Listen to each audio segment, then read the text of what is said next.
Berita pertama datang dari Liga Italia, yang dimana JIJS DKK takluk di markas Genoa, sehingga makin memberatkan langkah mereka keluar dari zona degradasi di klasemen Liga Italia. Kapten Timnas Indonesia, JIJS melanjutkan kiprah bersama Venezia FC pada laga penutup pekan ke-25 Liga Italia. Defender kelahiran Belanda kembali mengomandoi lini belakang I Lagunari ketika bertamu ke markas Genoa, Luigi Ferraris, Senin 17 Februari. Dengan ban kapten melingkar di lengan, IJS tampil penuh sambil diapit Joel Singtiene dan Valicande sebagai trio bek sentral utama. Secara individu, jebolan PSV Eindhoven itu sebenarnya tampil solid. IJS merupakan tukang sapu paling sibuk di lini belakang Venezia. Jumlah 9 sapuan yang dia lakukan menjadi angka clearance terbanyak di antara semua pemain dalam pertandingan itu. Anak asuh Eusebio Di Francesco juga mencatatkan sejumlah peluang bagus di babak pertama.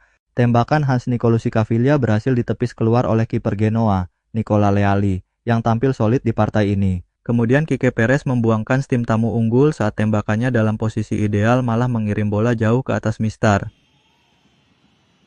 Flicked wide. Bani. What a save by Radu. Not going to do much good for them. As Aaron Martins. Memasuki babak kedua, Genoa terlihat lebih lapar.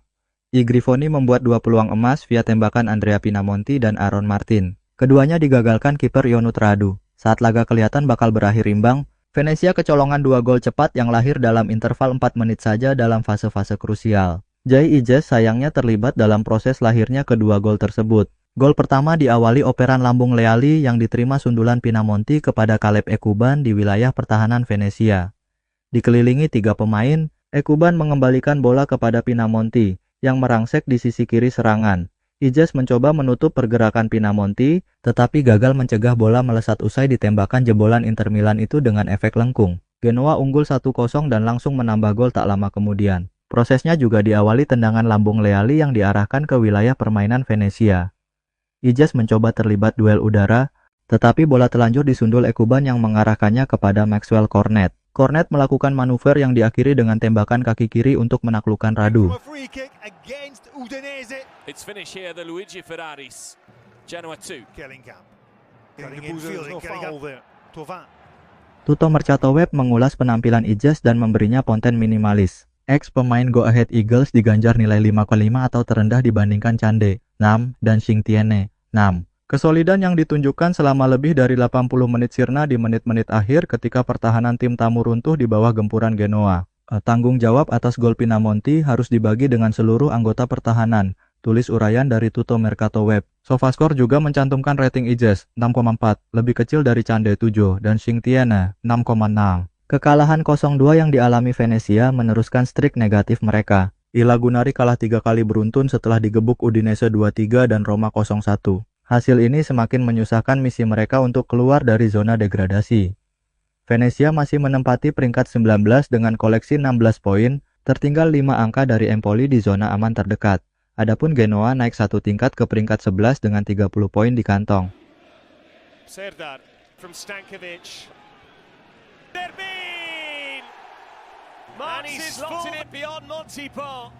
Usai pertandingan melawan Genoa, IJS memberikan komentar soal situasi yang dihadapi timnya. Pemain yang sudah mengoleksi 9 caps dan 1 gol buat timnas Indonesia, itu mengakui kondisi klubnya sudah gawat. Kami berada dalam masalah, tetapi saya pikir kami kadang-kadang bermain dengan bagus, kata pemain berdarah Belanda ini. Kami mengalami kesulitan mencetak gol sementara bertahan dengan baik sepanjang pertandingan. Genoa mencetak 2 gol dengan pertandingan tersisa 10 menit. Kami melakukannya dengan baik di babak pertama. Saya tidak mengerti mengapa kami mengalami kesusahan pada bola kedua di babak kedua. Kami harus berusaha keluar dari momen ini. Kami berada dalam masalah. Kami akan banyak berdiskusi antar pemain dan dengan pelatih. Sudah cukup bicara. Sekarang kami harus melakukannya di atas lapangan. Kami masih punya 13 pertandingan. Laga berikutnya adalah melawan Lazio. Kami harus segera memikirkan Lazio, pungkasnya.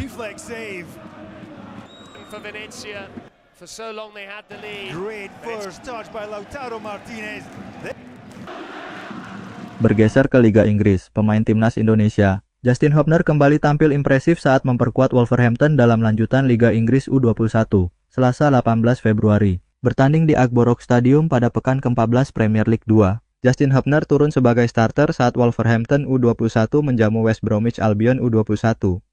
Mengisi posisi bek tengah dalam skema 3-4-3, Justin Hubner tampil solid dalam menjaga pertahanan Wolverhampton U21. Wolverhampton sendiri sukses membuka gol pertama saat laga baru berjalan 6 menit melalui sontekan Tom Edozie. Gol cepat tersebut langsung membuat West Bromwich Albion tersentak dan meningkatkan intensitas serangan. Beruntung trio Justin Hubner, Alfie Pond dan Bastian Mopiu berhasil menghentikan gempuran tim tamu hingga babak pertama berakhir. Selepas jeda, alur serangan West Bromwich Albion tak menurun dan semakin agresif mengurung pertahanan tuan rumah. Alhasil, Harry Whitwell berhasil mencetak gol penyama kedudukan pada menit ke-57 usai memaksimalkan umpan Alexander David Williams.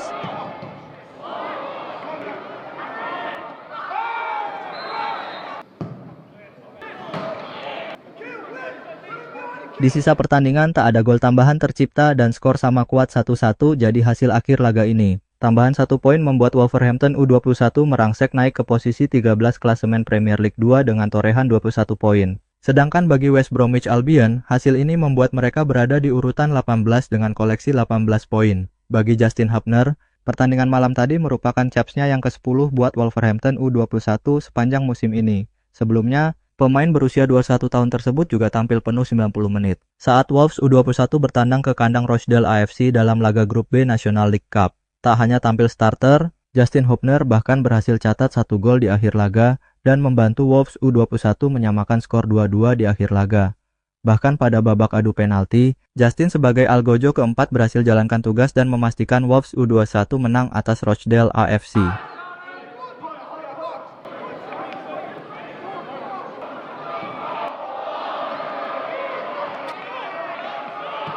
Masih dari Liga Inggris, fans Inggris berbondong-bondong mendesak pelatih Oxford United, Gary Rowett, agar memasang pemain timnas Indonesia, Ole Romeni sebagai starter. Desakan itu muncul usai sang striker berusia 24 tahun tersebut berhasil mencuri perhatian di kalangan supporter klub kasta kedua Liga Inggris itu atas penampilan apiknya. Selama dirinya bermain untuk Oxford United, Ole Romeni sudah mengoleksi 4 pertandingan bersama klub milik pengusaha Indonesia, Erick Thohir dan Anindya Bakrie itu di divisi Championship 2024-2025. Namun, keempat penampilan ex-striker FC Utrecht itu semuanya berasal dari bangku cadangan dan belum pernah jadi starter bersama Oxford United.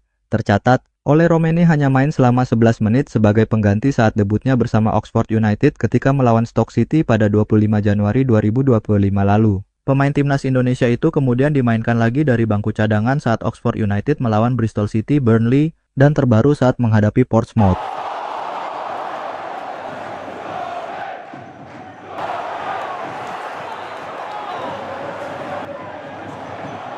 Ole Romeni tampil memukau saat Oxford United kalah 0-2 dari Portsmouth pada pekan ke-33 kasta kedua Liga Inggris itu di Kassam Stadium, Sabtu 15 Februari. Bomber berusia 24 tahun tersebut masuk dari bangku cadangan pada menit ke-66 untuk menggantikan Mark Harris. Selama berada di lapangan, Ole Romeni tampil cukup merepotkan lawannya dengan mendapatkan rating 6,5 dari media Inggris, Oxford Mail. Bahkan, media Inggris tersebut menobatkan striker timnas Indonesia itu sebagai man of the match di laga Oxford United versus Portsmouth. Berkat penampilan gemilang Ole Romeni, salah satu jurnalis asal Manchester, Inggris yang bekerja untuk BBC Sport yakni Emlyn Bagley dibuat terpukau. Tanpa ragu, jurnalis asal Inggris itu mendesak pelatih Gary Rowett agar memasang pemain timnas Indonesia itu sebagai starter pada laga selanjutnya. Ole Romeni harus starter di pertandingan berikutnya lepas OFC, cuit Emlyn Bagley di akun X @EmlynBagley. Rupanya, saran dari Emlyn Bagley itu mendapatkan respon positif dari para fans Oxford United yang berasal dari Inggris.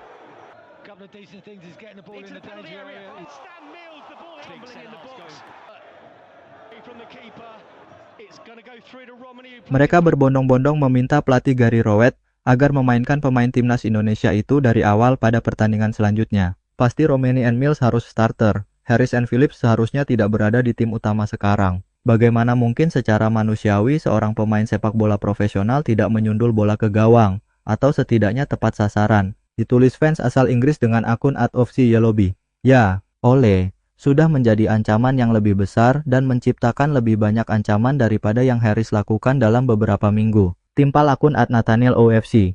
Ya, saya setuju, Romeni sebagai starter, dan sudah waktunya mengeluarkan Phillips dari skuad. Tubuhnya sudah tidak berdaya, kepercayaan dirinya juga sudah hilang. Sayangnya, dia sekarang menjadi beban, sahut warga Inggris lainnya. Terlepas dari hal itu, Oxford United saat ini masih tertahan di posisi ke-16, klasemen sementara divisi Championship 2024-2025 dengan koleksi 38 poin. Selanjutnya, Ole Romeni dan kolega dijadwalkan akan melawan West Bromwich pada Sabtu 22 Februari 2025 mendatang. Again, Nicolussi Caviglia from distance. What a big chance. Probably felt their side. Another big chance for Ilkay Fonin. All at his mercy. He strikes the crossbar in